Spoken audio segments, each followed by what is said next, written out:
Angela Mitchell avait 30 ans et il y a 2 semaines, fière propriétaire de sa maison. Au décès de sa grand-mère, elle lui a laissé un modeste héritage, insuffisant pour changer sa vie, mais suffisant pour réduire considérablement le coût de sa maison. Depuis son premier emploi à 22 ans, elle économisait assidûment, vivait dans un minuscule studio, préparait ses déjeuners et refusait les vacances que ses amis prenaient sans réfléchir. Pendant que tout le monde postait des photos de Bali sur Instagram ou achetait des vêtements de créateurs, Angela travaillait sans relâche et mettait chaque dollar restant sur son compte épargne. Alors, lorsqu'elle a finalement réuni assez d'argent, 300 000 dollars pour être précis, elle a acheté l'appartement de ses rêves. Pas d'hypothèque, pas de dette, juste le sien. C'était un 2 pièces à environ 10 minutes de son bureau, dans un quartier pas très chic, mais en plein essor. Les anciens propriétaires avaient un goût atroce pour le papier peint, et la cuisine avait besoin d'être rénovée. Mais cela ne dérangeait pas Angela. Elle a décidé de faire les rénovations elle-même pour faire des économies. Les tutoriels YouTube étaient devenus son divertissement du soir. Elle était en train de gratter cet horrible papier peint à fleurs lorsque son téléphone a sonné. C'était sa mère. « Angela, ma chérie, j'ai besoin que tu viennes samedi prochain pour une réunion de famille, » dit-elle, sa voix ayant ce ton faussement désinvolte qu'elle utilisait quand elle manigançait quelque chose. « Une réunion de famille? Que se passe-t-il » demanda Angela, interrompant ses travaux de rénovation. « Oh, quelle surprise! Sois juste là pour 16 heures et apporte un de ces gâteaux au chocolat de la boulangerie près de chez toi. »« Mais man, sérieusement? Qu'est-ce que c'est que ça ?» insista Angela, immédiatement méfiante. « Juste une petite réunion de famille. Ta sœur sera là avec Jacob, et j'ai aussi invité tes tantes, tes oncles et tes cousins. » Ça a fait sourciller Angela. « Toute la famille pour une petite réunion? Maman, c'est un secret, Angela. Une surprise. Reste là, d'accord ?» Puis elle raccrocha. Angela haussa les épaules et retourna à son fond d'écran. Quel que soit le drame que sa mère préparait, il faudrait attendre. Elle avait une maison à remettre en état. Sa sœur Kendall, âgée de 27 ans, avait 3 ans de moins qu'elle et sortait avec Jacob depuis environ 4 ans. Ils vivaient dans un appartement loué en centre-ville. Contrairement à Angela, Kendall avait toujours eu la vie plus facile. Elle était pom-pom girl au lycée, tandis qu'Angela faisait partie de l'équipe de débat. Elle a abandonné ses études pour se retrouver, tandis qu'Angela préparait ses études de comptabilité, et leurs parents ne semblaient jamais s'en soucier. En grandissant, c'était toujours Kendall ceci et Kendall cela. Quand elles étaient enfants et qu'elles avaient toutes les deux des récitals de danse le même week-end, devinez lequel ses parents ont-ils suivi. Pour leur remise de diplôme, les parents d'Angela ont organisé une grande fête pour Kendall, tandis que pour la remise de diplôme d'Angela, un dîner à Olive Garden a eu lieu. Angela se souvenait encore de son 16e anniversaire, lorsqu'elle avait reçu un vélo d'occasion, tandis que Kendall avait reçu une voiture pour ses 16 ans l'année suivante. Lorsqu'Angela en avait demandé la raison à ses parents, ils avaient répondu que Kendall avait besoin d'aide pour se rendre à ses activités sociales, comme si ses tournois de débat et son bénévolat à la bibliothèque ne comptaient pas. Mais Angela n'avait jamais été du genre à faire des histoires. Elle a simplement travaillé plus dur, économisé davantage et prouvé qu'elle pouvait se prendre en charge. La semaine a filé à toute vitesse tandis qu'Angela continuait à travailler dans son appartement. Elle a réussi à décoller tout le papier peint et a commencé à apprêter les murs avant de les peindre. Le sentiment d'accomplissement qu'elle ressentait en constatant ses progrès valait bien chaque ampoule qu'elle avait sur les mains. Samedi, Angela se leva tôt pour finir de peindre le salon avant de se rendre chez ses parents. Elle passa à la boulangerie, comme demandé, et prit un gâteau au chocolat avec glaçage à la crème au beurre, le préféré de sa mère. En rentrant chez elle, elle se demandait à quoi pouvait bien servir cette réunion de famille. La maison de ses parents était une maison de style colonial à 2 étages que sa grand-mère avait léguée à Angela et Kendall à son décès. Ils avaient bien sûr laissé leurs parents y vivre. Il n'est même pas venu à l'idée d'Angela de faire autrement. La maison était remplie de souvenirs d'enfance, bons et mauvais. En entrant dans l'allée, elle remarqua plusieurs voitures déjà garées. Elle reconnut le camion de son oncle Marvin et le monospace de sa tante Rançon. La moto de son cousin Derek était appuyée contre le garage. Quoi qu'il en soit, c'était bel et bien une affaire de famille. Angela prit une grande inspiration, attrapa la boîte à gâteaux et entra. « Angela est là !» cria sa mère en franchissant la porte. Elle la serra rapidement dans ses bras et lui prit le gâteau des mains. Le timing était parfait. On s'apprêtait à s'asseoir. Angela regarda le salon. Kendall et Jacob étaient assis sur le canapé, les mains entrelacées, à chuchoter. Son père discutait avec l'oncle Marvin dans un coin. Tante Rançon et ses cousins se dirigeaient déjà vers la salle à manger. « Que se passe-t-il » demanda Angela à Kendall en s'approchant. Kendall sourit mystérieusement. « Tu verras. » Cela n'aida pas son malaise grandissant. Angela suivit tout le monde dans la salle à manger où maman avait dressé la table avec sa belle vaisselle, le service qu'elle n'apportait que pour Thanksgiving et Noël. Quelle que soit cette annonce, elle était clairement importante. Angela prit place à côté de son cousin Derek, qui semblait tout aussi perplexe qu'elle. « Tu sais de quoi il s'agit » murmura-t-elle. Il secoua la tête. « Aucune idée. Ta mère vient de nous appeler pour une grande nouvelle. On a fait circuler la nourriture. Du rôti braisé, de la purée de pommes de terre, des haricots verts et le gâteau apporté par Angela furent placés au centre de la table en guise de dessert. Tout le monde échangea des banalités, évitant soigneusement les sujets tabous. Finalement, une fois les assiettes remplies, sa mère se leva et tapota son verre avec une cuillère. « Je tiens à vous remercier tous d'être venus aujourd'hui, » dit-elle, rayonnante. « Nous avons une merveilleuse nouvelle à vous annoncer. » Maman se tenait au bout de la table, son sourire s'écarquillant étrangement tandis qu'elle regardait Kendall. « Notre chère Kendall est enceinte, » annonça-t-elle. La salle explosa d'acclamations et de félicitations. Kendall rougit tandis que Jacob lui passait un bras autour des épaules. « Et il se fiance, » continua maman. « Les préparatifs du mariage suivront bientôt. » Angela applaudit avec tout le monde, sincèrement heureuse pour sa sœur, malgré leur relation compliquée. « Félicitations, Kendall, » dit-elle en lui souriant par-dessus la table. Mais maman n'avait pas fini. Elle échangea un regard avec papa et Kendall, puis se tourna vers Angela avec une expression qui lui fit mal au cœur. « Ce n'est pas tout, » dit-elle, sa voix s'immisçant dans le brouhaha. « Nous avons une autre annonce à faire. » Le silence retomba dans la salle. Tout le monde regarda maman avec impatience, y compris Angela. « Comme vous le savez tous, Angela s'est récemment acheté un appartement, » dit maman en lui faisant signe. Les proches acquiescèrent, certains murmurant des félicitations qui n'avaient pas pris la peine de lui adresser lorsqu'Angela avait annoncé la nouvelle 2 semaines plus tôt. Angela a 30 ans et célibataire, a poursuivi sa mère. Pas de mari, pas d'enfant, pas même de petite amie. Angela sentit son visage s'échauffer. Quel rapport avec sa situation amoureuse? Kendall, en revanche, poursuivit maman, est sur le point de fonder une famille. Jacob et elle ont besoin d'un chez-soi, pas d'une location. Le cœur d'Angela s'emballa en réalisant où tout cela les menait. Elle jeta un coup d'œil à Kendall et Jacob, qui fixaient leurs assiettes avec attention. Maman se tourna vers Angela, son sourire désormais tranchant comme un couteau. « Angela, c'est l'occasion de montrer à ta sœur combien tu l'aimes, combien tu es généreuse et gentille. Je pense que tu devrais donner ton nouvel appartement à Kendall et Jacob. » Le silence s'abattit sur la salle à manger. Angela fixait sa mère, incrédule, attendant la chute de cette horrible blague. Mais ça n'est jamais arrivé. « Tu peux retourner louer » ajouta maman d'un ton détaché, comme si elle ne demandait pas à Angela de céder son appartement à 300 000 $. « Tu n'as pas besoin de tout cet espace rien que pour toi. » Angela regarda autour de la table. Son père acquiesça d'un signe de tête. Kendall la regarda enfin dans les yeux, un mélange d'embarras et d'attente se lisant sur son visage. « C'est une idée merveilleuse, » a ajouté tante Rançon. « La famille devrait toujours passer en premier. » Plusieurs autres proches acquiescèrent. Ce n'était pas une suggestion spontanée. C'était une embuscade planifiée. « Tu n'es pas sérieux ?» finit par dire Angela. « Bien sûr que je le suis, » répondit maman d'une voix plus dure. « Ta sœur en a plus besoin que toi. » Angela S.E. Level Entertainment. S.A. Shays Racklant, Le Soul. Je vais bien comprendre. Tu veux que je donne mon appartement à Kendall? L'appartement pour lequel j'ai travaillé 60 heures par semaine pendant des années? L'appartement que je viens d'acheter avec l'argent hérité de grand-mère et économisé pendant 8 ans? Tu veux que je le lui donne simplement parce que Kendall est tombée enceinte?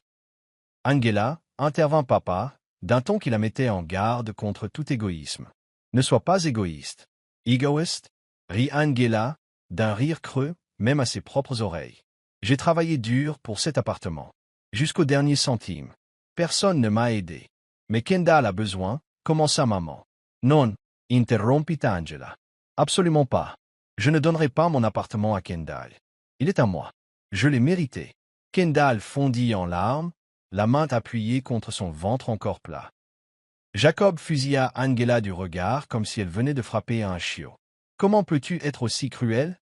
demanda maman, le visage rouge de colère. « Ta propre sœur. Comment peux-tu me demander de donner tout ce que j'ai gagné en travaillant ?» Retorqua Angela. « Pourquoi Kendall ne travaille-t-elle pas et n'économise-t-elle pas comme moi ?» Les membres de la famille commencèrent à chuchoter entre eux. Angela entendait des phrases comme « tellement matérialiste » était toujours celle qui avait du mal. « Tu as toujours été comme ça », cracha maman. « Tu ne penses qu'à toi. »« Je ne lui donnerai pas mon appartement », répéta Angela fermement. Fin de la discussion. La suite se jouait encore dans l'esprit d'Angela, au ralenti.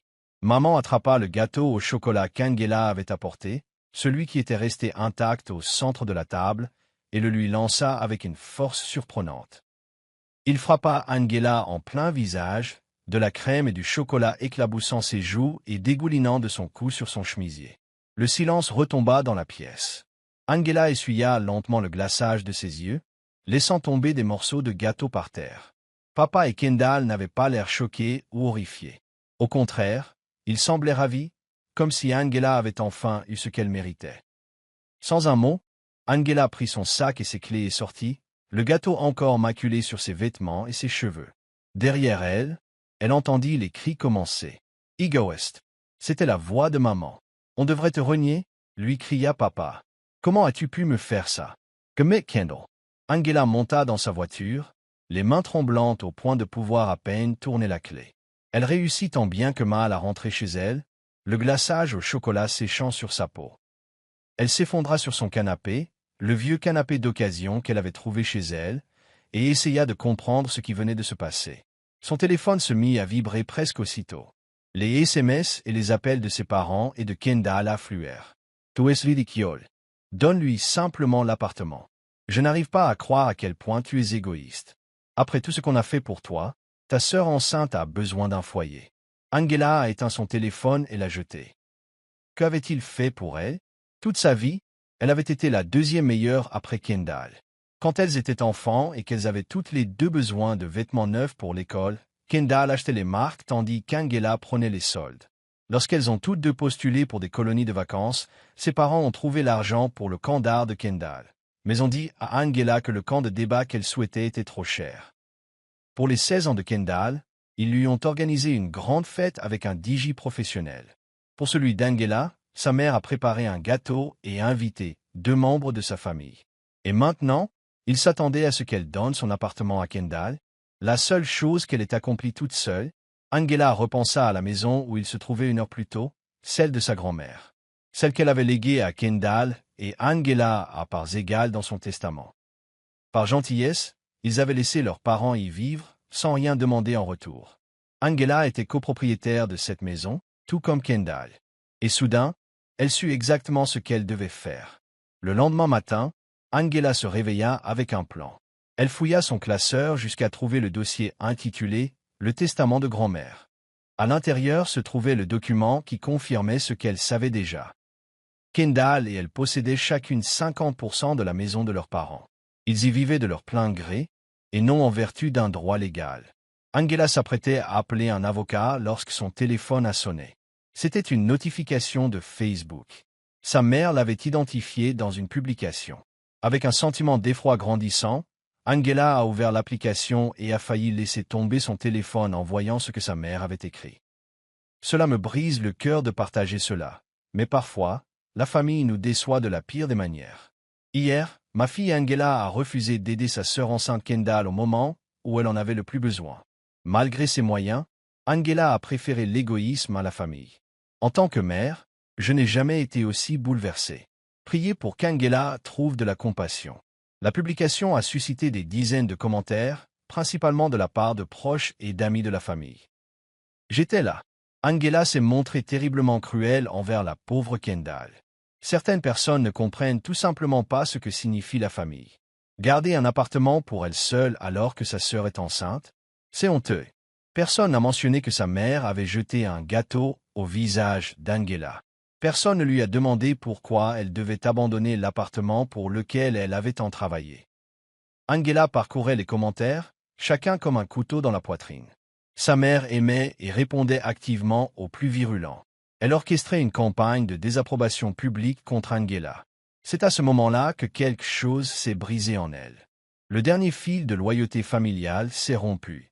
Angela a pris son téléphone et a appelé le premier avocat qui s'est présenté lorsqu'elle a cherché un avocat spécialisé en droit immobilier dans sa région. Blackwell Law Office, a répondu une réceptionniste. J'ai besoin de parler à un avocat au sujet des droits de propriété, a dit Angela. Sa voix était étonnamment posée. 2 heures plus tard, elle était assise en face de Jeremy Blackwell, un homme d'une cinquantaine d'années au regard perçant, qui l'écoutait attentivement lui expliquer sa situation. Je vais bien comprendre. Il dit quand Angela eut fini. Toi et ta sœur avez hérité d'une maison de ta grand-mère. Vous avez permis à vos parents d'y vivre gratuitement. Maintenant, après qu'ils t'ont demandé de céder ton appartement à ta sœur et t'ont humilié publiquement suite à ton refus, tu veux connaître tes options concernant la maison. Oui, a confirmé Angela. Je ne veux pas être vindicatif, mais ils ne m'ont montré aucun respect ni aucune considération. J'ai besoin de savoir quels sont mes droits. Jérémie examina le testament et acquiesça. C'est clair et net. Vous et votre sœur possédez chacune 50% de la propriété. Vous pouvez à tout moment demander que la maison soit vendue et que le produit de la vente soit partagé entre vous et votre sœur. Quelle est la procédure? Demanda Angela. Je rédigerai une mise en demeure indiquant votre intention de vendre votre moitié de la propriété. Votre sœur pourra soit vous racheter à la juste valeur marchande, soit vendre la maison entière et en partager le prix. Légalement, vos parents n'ont aucun droit de regard sur cette affaire. Angela prit une grande inspiration. Fais-le. Les jours suivants, Angela se concentra sur la rénovation de son appartement. Elle avait fini de peindre le salon et s'était occupée d'arracher la vieille moquette. Ce travail physique l'aidait à oublier le désordre familial. Elle avait temporairement bloqué leur numéro. Elle avait besoin d'espace pour réfléchir clairement, loin de leur harcèlement constant. 5 jours après sa rencontre avec Jérémie, on sonna à sa porte. Elle regarda par le Judas et vit ses parents, Kendall et Jacob, debout dans le couloir. Angela n'ouvrit pas la porte. « Angela, on sait que tu es là » cria sa mère. « Ouvre cette porte tout de suite. Il faut qu'on parle de cette lettre ridicule » ajouta son père d'une voix tonitruante. Angela resta silencieuse, appuyant sur « Enregistrer » sur l'application de mémo vocal de son téléphone. « Espèce d'ingrat » hurla sa mère.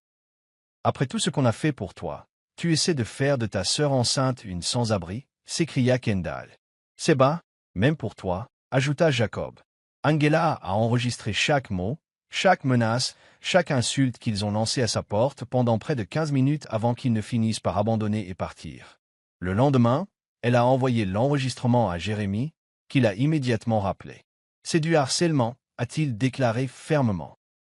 Nous pouvons demander une ordonnance restrictive si nécessaire, mais surtout, leur comportement ne fait que renforcer notre position.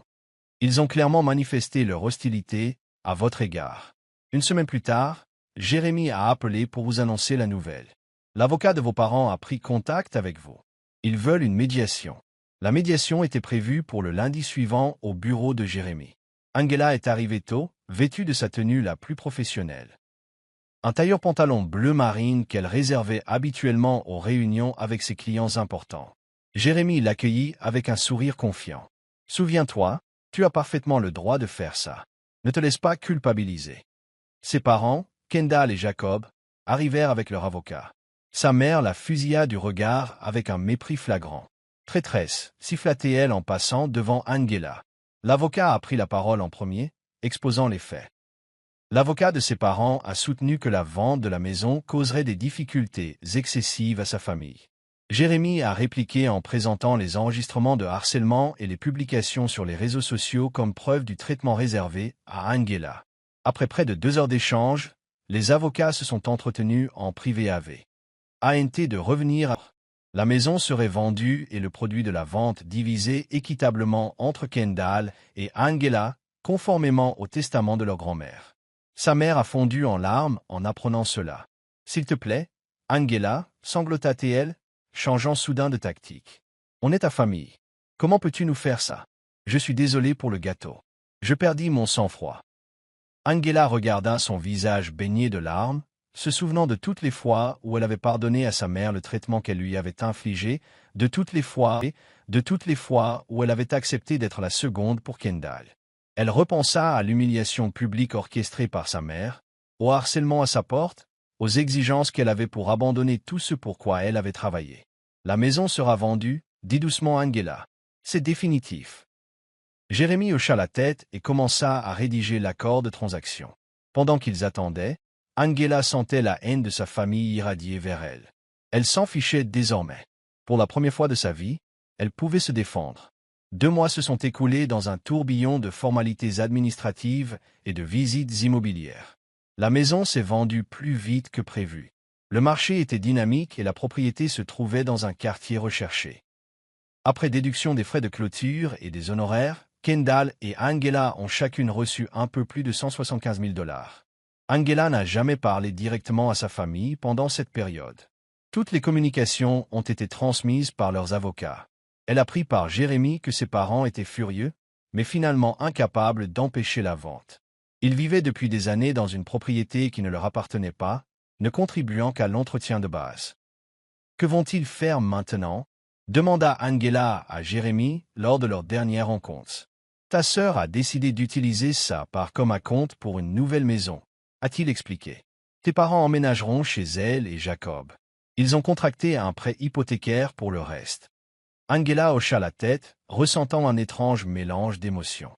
Une part d'elle-même se sentait coupable. Elle avait effectivement chassé ses parents de chez eux. Mais une autre partie d'elle, celle qui se souvenait du gâteau sur son visage et de la honte publique, se sentait justifiée. It toy? Demanda Jeremy. As-tu des projets pour ta part? Répondit Angela. Je travaille avec un conseiller financier pour mettre en place un portefeuille diversifié d'actions, d'obligations et de fonds communs de placement immobilier. Bon choix, a-t-il dit d'un ton approbateur. Bon, sauf autre chose, je pense que notre affaire est conclue. Angela lui serra la main. Merci pour tout. En sortant de son bureau, elle se sentit plus légère, comme si elle avait déposé un lourd fardeau qu'elle portait depuis des années, celui d'être toujours celle qui assume les responsabilités, celle qui cède, celle qui se sacrifie. De retour à son appartement, Angela fit le point sur son travail. La rénovation était presque terminée. Elle avait remplacé la moquette par du parquet, repeint toutes les pièces, modernisé la cuisine avec de nouveaux appareils électroménagers et installé des luminaires modernes partout. Cela ne ressemblait en rien à l'endroit qu'elle avait acheté 3 mois plus tôt. C'était vraiment à elle maintenant, à tous points de vue. Son téléphone appela une amie du travail. « Salut Sarah », répondit Angela. « Angela, comment vas-tu » Sarah semblait inquiète. Elles avaient brièvement parlé du drame familial quand Angela était arrivée travailler avec Red Eyes après l'incident du gâteau. « Je vais bien. » En fait, Angela réalisa en le disant que c'était vrai. La vente de la maison est définitive. L'argent est sur mon compte. Et ta famille? Soupira Angela. C'est toujours un vrai bazar. Je n'ai parlé à aucun d'entre eux. J'apprends des choses par des amis communs, cependant. Quel genre de choses? Le mariage de Kendall a eu lieu le mois dernier. Petite cérémonie, juste la famille proche. Angela marqua une pause. Je n'étais évidemment pas invité. Je suis désolé, Angela. Ne le sois pas. Je n'y serais pas allé de toute façon. Elle le pensait vraiment. Apparemment, elle doit accoucher la semaine prochaine. Un garçon. Et ça te va vraiment, de ne plus voir ton neveu? Angela y réfléchit un instant. Il grandira en pensant que je suis le méchant d'un drame familial. Ils diront qu'il est horrible et qu'Angela ne leur a pas donné son appartement et les a obligés à vendre leur maison. Ils ne diront pas comment ils m'ont traité toute ma vie. Sarah est restée silencieuse un instant. Les familles sont compliquées. C'est le moins qu'on puisse dire, rit Angela sans humour. Le truc, Sarah, c'est que je ne crois pas qu'il m'ait jamais vraiment considéré comme un membre de la famille. J'étais juste utile, quelqu'un à qui on pouvait se sacrifier en cas de besoin. Crois-tu que vous vous réconcilierez un jour? Pas à moins qu'ils ne reconnaissent leurs actes et ne s'excusent sincèrement. Angela savait que cela n'arriverait jamais. Ses parents avaient toujours favorisé Kendall. Ils ne développeraient pas soudainement une conscience d'eux-mêmes à la soixantaine. Après avoir raccroché, Angela se servit un verre de vin et sortit sur son petit balcon. Le soleil se couchait, teintant le ciel de nuances orange et rose. Il y a 6 mois, si on avait dit à Angela qu'elle serait séparée de toute sa famille, elle aurait peut-être été dévastée. Mais maintenant, elle se sentait étrangement en paix. Son téléphone sonna, un message d'un autre ami commun. Kendall accouche. 325 kg. Tout le monde va bien. Angela fixait le message, attendant une réaction émotionnelle, de la tristesse, de la colère, du regret. Mais tout ce qu'elle ressentait était un signe de reconnaissance lointain. Comme si elle entendait parler d'une connaissance plutôt que de sa propre sœur.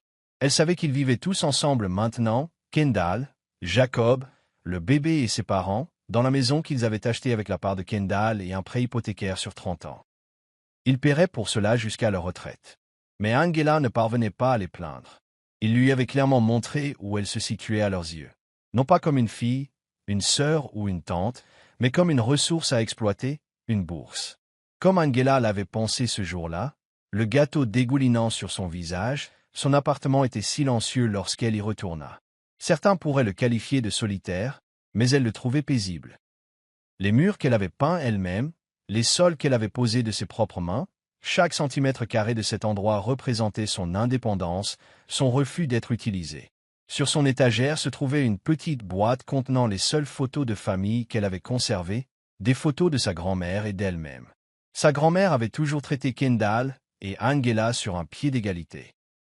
Peut-être avait-elle vu ce qui se passait, comment ses parents favorisaient sa sœur, et avait-elle essayé, à sa manière, d'équilibrer la balance en leur laissant des parts égales de sa maison. « Merci, grand-mère » murmura Angela en effleurant la boîte. Quant au reste de sa famille, elle n'avait aucune envie de tendre la main. La balle était dans leur camp, et Angela se doutait qu'elle y resterait à jamais.